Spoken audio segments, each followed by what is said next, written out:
Bonjour, bonjour, j'espère que vous allez bien. Je vous présente aujourd'hui ma soupe fétiche. C'est ma soupe préférée, c'est la soupe au pistou. Donc sans plus tarder, je vais vous énoncer les ingrédients et je pourrai papoter après. Donc pour cette soupe, il me faut un gros oignon ou deux carottes moyennes, des lardons ou un morceau de poitrine, des cocos plats, des cocos, des haricots verts, 3 pommes de terre à chair ferme, pas trop grosses, une tête d'ail, du basilic, de l'huile d'olive, une belle courgette ou deux petites, 3 belles tomates, c'est pareil, on peut en mettre un peu plus, et pour finir, 2 assiettes de pâtes. Alors là, pour doser les légumes, je me sers d'une assiette creuse, mais vous pouvez aussi bien prendre un bol, tout dépend de la quantité en fait que vous faites.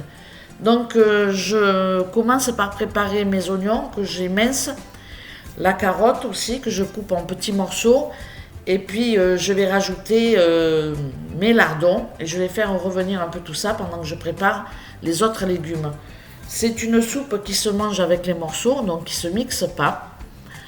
Pour ce qui est de la recette, normalement on fait la soupe au pistou avec le basilic, l'huile d'olive et l'ail qu'on pile pour obtenir, avec un pilon, pour obtenir une bonne purée et qu'on rajoute après dans la soupe ou qu'on met dans nos assiettes selon le goût de chacun. Moi, je n'ai pas de pilon et je n'ai pas de basilic frais. Donc tout simplement, j'ai pris un petit pot de pesto que j'achète dans le commerce et qui est aussi très bon. Mais si on veut faire la recette comme on l'a fait dans le sud, il faut absolument avoir du basilic frais et puis faire ça avec de l'ail et le pilon. Donc voilà. Bon, je suis désolée, hein, moi je prends un petit pot de basilic tout fait avec le parmesan et tout. Et franchement, je l'adore, hein, je l'adore. Donc pendant que mes lardons reviennent, ben, tout simplement, je prépare les haricots verts et les cocos que je coupe en petits morceaux puisque c'est une soupe qui ne se mixe pas, donc il ne faut pas que les morceaux soient trop gros, sinon personne ne la mange.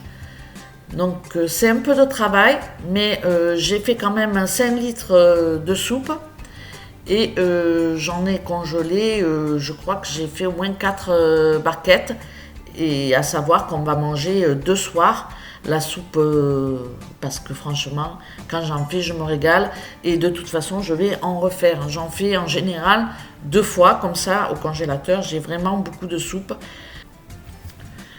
Ça m'arrive d'en congeler d'autres, mais je les mets en général, vous savez, dans des petites bouteilles. Comme ça prend moins de place au congélateur. Et puis, je les sors le midi pour le soir. Et voilà, j'aime bien faire ça. Une façon, une petite technique aussi de, de congeler sa soupe. Alors, je ne remplis pas mes bouteilles jusqu'au bout, hein. Je laisse à peu près 4 à 5 cm avant le goulot de la bouteille en plastique et je congèle ma soupe comme ça dans des toutes petites bouteilles de manière à avoir juste une soupe pour une personne, quoi. Voilà, si ça peut servir à quelqu'un cette petite astuce, ben tant mieux. Donc là je rajoute mon eau avant de rajouter mes légumes un à un. Je mets 5 brocs, à peu près ça doit faire 5 litres, hein, entre 4 et 5 litres on va dire. Mais ça c'est pas grave s'il y a trop de bouillon, moi j'adore, hein. Et puis je rajoute voilà, une assiette de coco plat, une assiette d'haricots verts. Donc je pense qu'en moyenne ça doit faire 250 grammes. Je mets beaucoup plus de coco, hein, je double la dose, donc je mets 500 grammes de coco. Je vous donne les proportions à la louche, hein. Mais vous voyez quand même que la quantité de coco est importante. C'est ce qui fait que la soupe au pistou, elle est pas comme les autres, hein. C'est qu'il y a beaucoup de légumes. Voilà, c'est particulier quand même, hein. Après, on aime, on n'aime pas. Au départ, moi, je pensais que mon chéri, il n'allait pas aimer, hein, la soupe au pistou. Je lui ai demandé, j'ai posé la question, j'ai dit, tu aimes la soupe au pistou? Oh, je sais pas, voilà. Et puis, au final, il adore ça et il en mange 2 assiettes à chaque fois. Donc là, j'ai rajouté mes pommes de terre, mes 3 pommes de terre de taille plutôt petite, on va dire, à chair ferme. C'est bien important, à chair ferme. Il ne faut pas qu'elle fonde dans la soupe. Voilà. Donc je rajoute mes 3 pommes de terre et comme vous le voyez, je suis en train de préparer ma grosse courgette.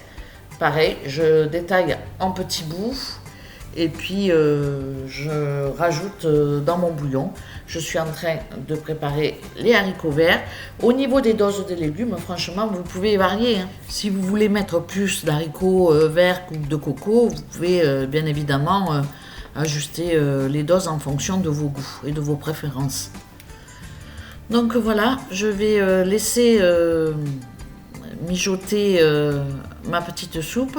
Il ne me restera plus qu'à préparer mes tomates. Donc je les ai ébouillantées pour pouvoir les éplucher plus facilement. Vous savez que je n'aime pas la peau de la tomate, donc je l'enlève. Et puis ensuite, juste je vais découper en petits morceaux mes 3 belles tomates que je vais mettre dans ma soupe avec quelques gousses d'ail.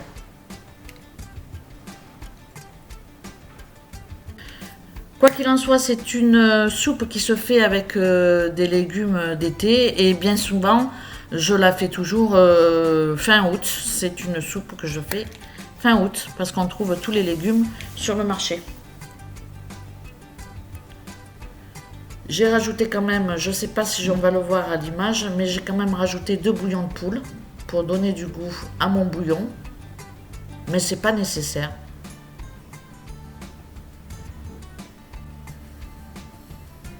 Une fois que tous mes légumes sont partis dans la marmite, il ne me reste plus qu'à laisser cuire.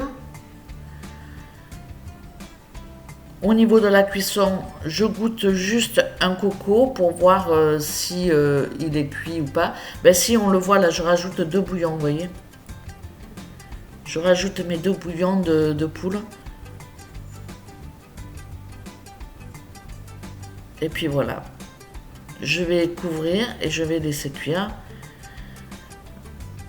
J'ai baissé mon feu quand même, je ne vais pas le laisser comme ça. Voilà. Donc une fois que ma soupe est cuite, j'ai plus qu'à mettre le pesto dedans. Alors là, il y a plein de manières de faire.